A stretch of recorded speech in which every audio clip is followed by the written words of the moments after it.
Welcome back to drive&rpm. If you look at the automotive landscape today, it feels like we are living in the future. We are surrounded by vehicles that boast sub-3 second 0 to 60 times, massive 8K infotainment displays, autonomous driving capabilities, and sleek, aerodynamic designs that look like spaceships. The narrative pushed by Silicon Valley and automotive giants alike is one of absolute, uncompromised progress. Cars like the Tesla Model Y, the BYD Seal, and the highly anticipated Xiaomi SU7 are marketed as the ultimate fusion of software and hardware. They are faster, smarter, environmentally friendly, and increasingly cheaper to produce. But beneath the polished paintwork, the vegan leather interiors, and the massive screens lies a dark, incredibly expensive secret that the industry is desperately trying to downplay. We are actively witnessing the birth of the disposable car era. Today, we are not talking about software glitches or charging networks. We are diving deep into the literal skeleton of modern electric vehicles. We are going to expose the engineering black boxes of gigacasting and structural batteries. These two manufacturing miracles are hailed by CEOs as revolutionary breakthroughs that will finally make EVs affordable for the masses. But there is a massive, hidden catch. What happens when a manufacturing miracle on the assembly line becomes an absolute nightmare in the repair shop? What happens when a minor fender bender, an accident that would cost $1,000 to fix on a 10-year-old Toyota, turns a brand new $50,000 technological marvel into an uninsurable total loss? Today, we uncover why your insurance company is absolutely terrified of the new wave of Chinese and American EVs, and why the sustainable gadget car you buy today might be completely unrepairable tomorrow.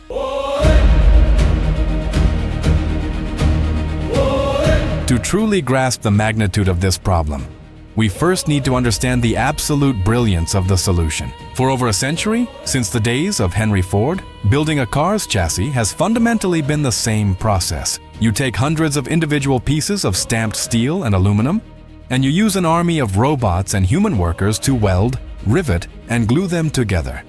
It is a complex, labor-intensive puzzle. A traditional rear underbody of a car, the part that holds the rear suspension and trunk, could consist of 70 to 80 different stamped parts.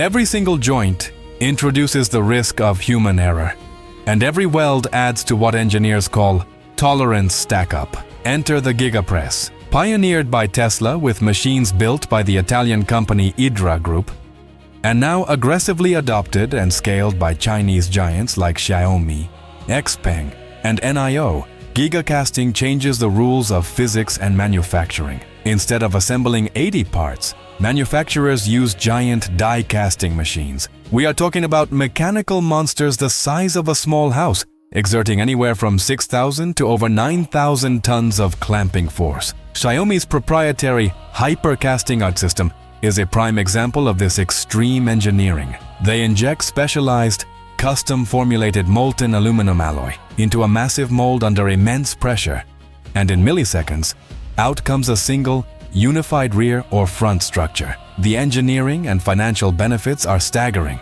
It saves a massive amount of weight, which directly increases battery range. It dramatically reduces factory floor space, eliminates hundreds of welding robots, simplifies the supply chain, and cuts manufacturing time for that section from several hours to literally seconds. It makes the car stiffer, improving handling and crash safety in high-speed impacts. From the perspective of a chief financial officer, Gigacasting is a masterstroke of efficiency. But here is the reality check. A car's life doesn't end when it rolls off the assembly line and boosts the company's quarterly profit margins. The real world is a hostile environment full of potholes, distracted drivers, parking lot mistakes, and minor collisions. And that is exactly where Gigacasting's greatest strength becomes its most fatal flaw.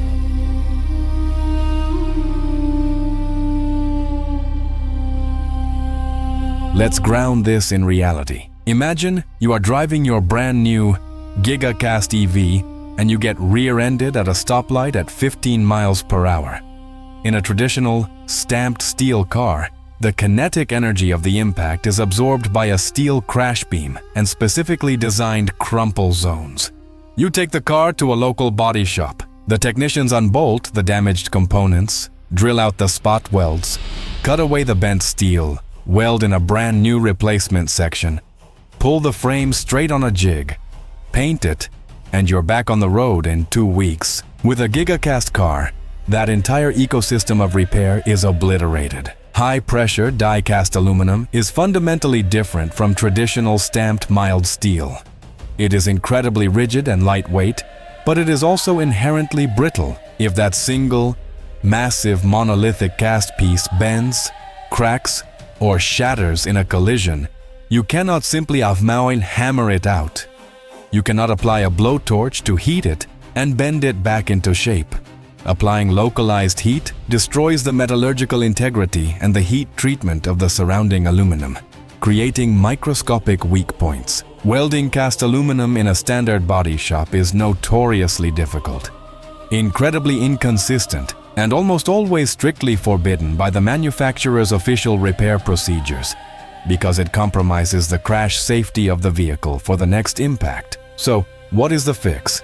In an alarming number of cases, there isn't one. If the Gigacasting is structurally compromised even slightly, the entire massive piece must be replaced. But because this piece is the foundational skeleton of the car, replacing it often means tearing the vehicle down to its bare shell, removing the battery, the interior, and the drivetrain. It's a labor cost so astronomically high that insurance companies are forced to look at a spreadsheet and make a brutal decision: write the car off entirely. We are seeing a terrifying trend of minor, much low-speed accidents resulting in total losses for cars with less than 5,000 miles on the odometer. Insurers are not charities. They analyze risk mathematically. Because of this inherent lack of repairability, the insurance premiums for these high-tech EVs are skyrocketing worldwide. The thousands of dollars the manufacturer saved on the factory floor are being directly passed on to you, the consumer, in the form of massive monthly insurance bills.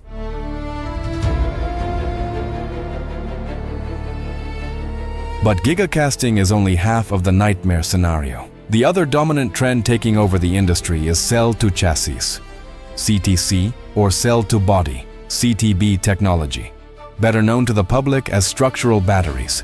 Let's look at the evolution. In early electric cars, the battery architecture was essentially cell-to-module, CTM. The cells went into modules, the modules went into a heavy steel box, and the box was bolted to the bottom of the car. It was modular and serviceable. If a module failed, a specialized mechanic could drop the pack, open it up, swap the bad module, and save the car. But the relentless pursuit of efficiency and range has killed modularity. To save weight, lower the vehicle's center of gravity, and cram more active chemistry into the same physical footprint, engineers decided to eliminate the protective battery box entirely. In cars utilizing true structural batteries, like the BYD Seal or the newest iterations of the Tesla Model Y, the battery cells themselves act as a load-bearing structural component of the car's physical frame. The top cover of the battery pack literally becomes the floor pan of the cabin. Your seats and center console are bolted directly on top of the battery enclosure. This is an undeniable engineering marvel. It maximizes volumetric efficiency and creates a chassis so stiff it rivals supercars.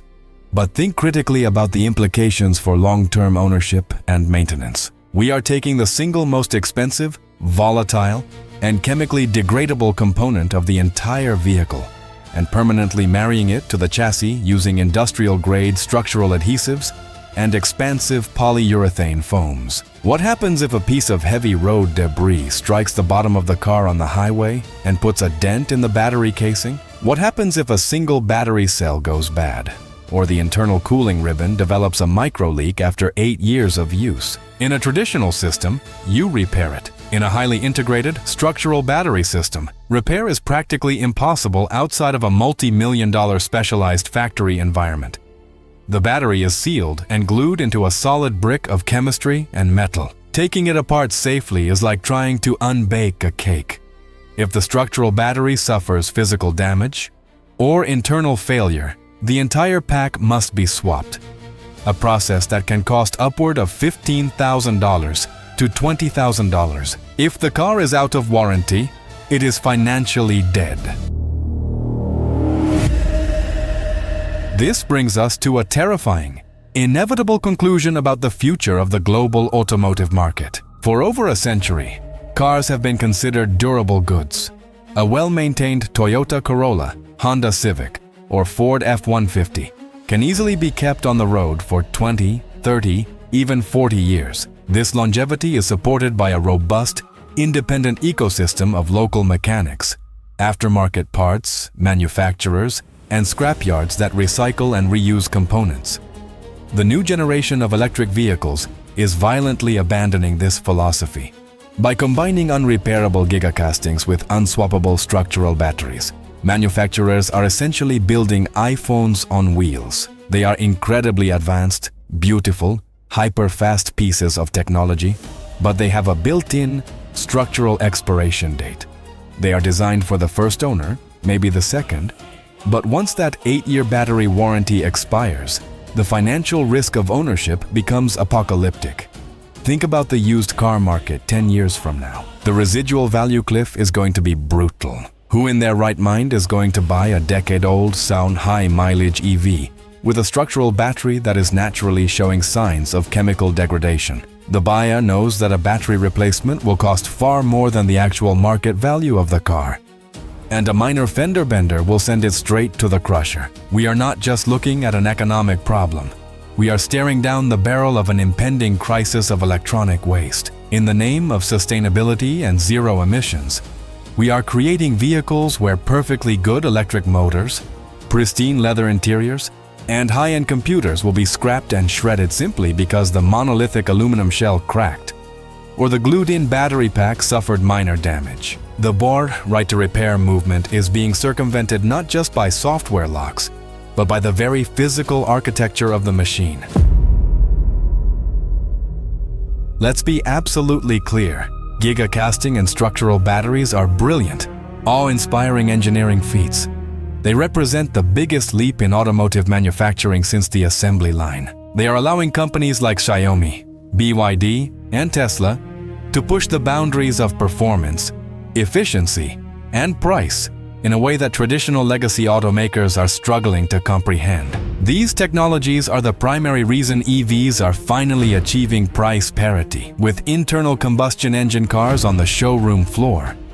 But as consumers, enthusiasts, and buyers, we need to take a step back and ask ourselves, are we actually okay with this massive trade-off? We are unknowingly exchanging long-term durability, repairability, and generational ownership for short-term manufacturing efficiency and 0 to 60 times. We are buying disposable architecture elegantly disguised as green technology. If you are leasing one of these new generation cars for 3 years, enjoy the ride.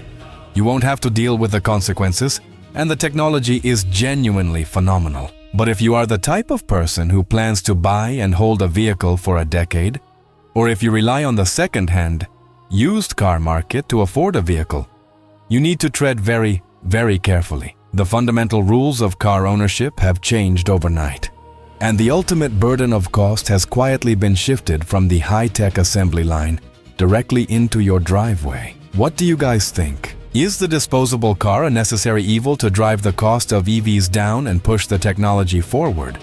Or is it a calculated trap designed by manufacturers to force us into a continuous cycle of leasing and constant purchasing? Let me know your thoughts in the comments below. I read all of them. If you want to dive even deeper into the hidden history of how automotive engineering got to this point, make sure to hit that subscribe button for Drive and RPM. Thanks for watching, drive safe, and I'll see you in the next one.